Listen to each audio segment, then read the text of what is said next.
नमस्ते। कक्षा 9 कृतिका से मेरे संग की औरतें, लेखिका मृदुला गर्ग।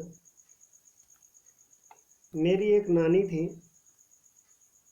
जाहिर है, पर मैंने उन्हें कभी देखा नहीं। मेरी माँ की शादी होने से पहले ही उनकी मृत्यु हो गई थी। शायद नानी से कहानी न सुन पाने के कारण बाद में हम 3 बहनों को खुद कहानियाँ कहनी पड़ी।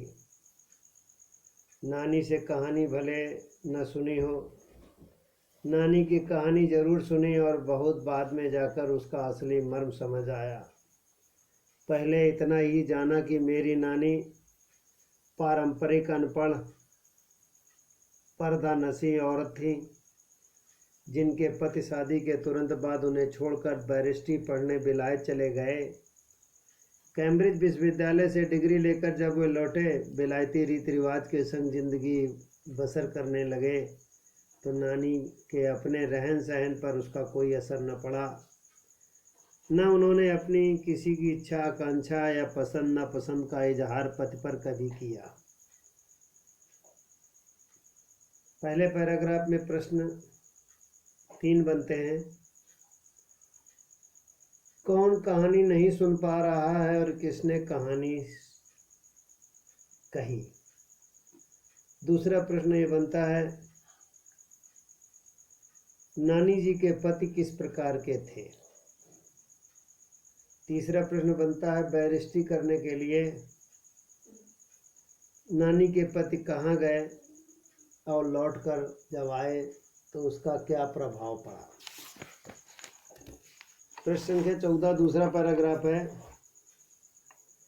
पर जब कम उम्र में नानी ने खुद को मौत के करीब पाया, 15 वर्षीय इकलौती बेटी मेरी माँ की शादी के फिक्र ने इतना डराया कि वो एकदम मुंहजोर हो उठी। नाना से उन्होंने कहा कि वे पर्दे के लिहाज छोड़कर उनके दोस्त स्वतंत्रता सेनानी प्यारेलाल शर्मा से मिलना चाहती हैं।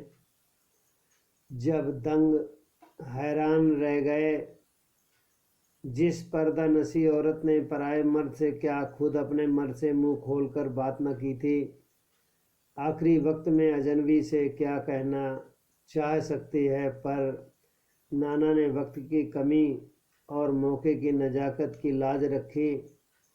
सवाल जवाब में वक्त बर्बाद करने के बजाय फौरन जाकर दोस्त को लिवा लाए और बीबी के हुजूर में पेश कर दिया।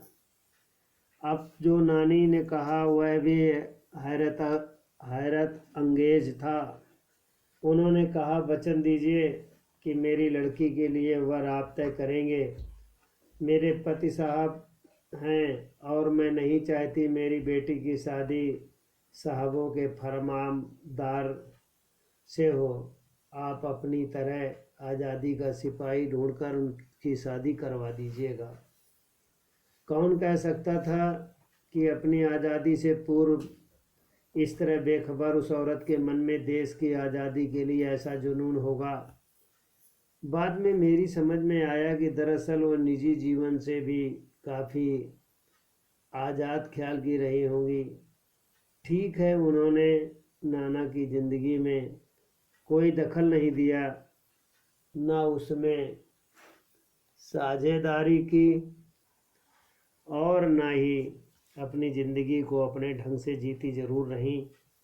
पारंपरिक घरेलू उबाऊ खामोशी ज़िंदगी जीने में आज के हिसाब से क्रांतिकारी चाहे कुछ ना रहा हो, दूसरे की तरह जीने के लिए मजबूर न होने में असली आज़ादी कुछ ज़्यादा ही थी।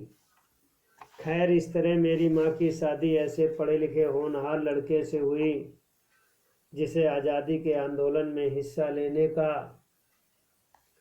अपराध में ICS के इम्तिहान में बैठने से रोक दिया गया, जिसकी जेब में पुश्तैनी पैसा धेला एक नहीं था। माँ बेचारी अपनी माँ और गांधी जी के सिद्धांतों के चक्कर में सदा जीवन जीने और ऊंचे ख्याल रखने पर मजबूर हुई। हाल उनका ये था कि खादी की साड़ी उन्हें इतनी भारी लगती थी कमर चनका खा जाए। रात रात भर जाग कर वे उसे पहनने का अभ्यास करती। जिस दिन से शर्मिंदगी न उठानी पड़े वे कुछ ऐसी नाजुक थी। उन्हें देखकर उनकी सास या नानी मेरी दादी ने कहा था कि हमारी बहू तो ऐसी है कि जैसे धोई पोछी और छीके पर टांग दी जाए। गनीमत यही थी कि किसी ने छीके पर उतारने की पेशकश न की। अतः प्रश्न 2 और इस प्रकार है, दादी क्या कहती थी और उन्होंने किसको बुलाया और किसकी शादी के लिए बात की, बालक लिखेंगे।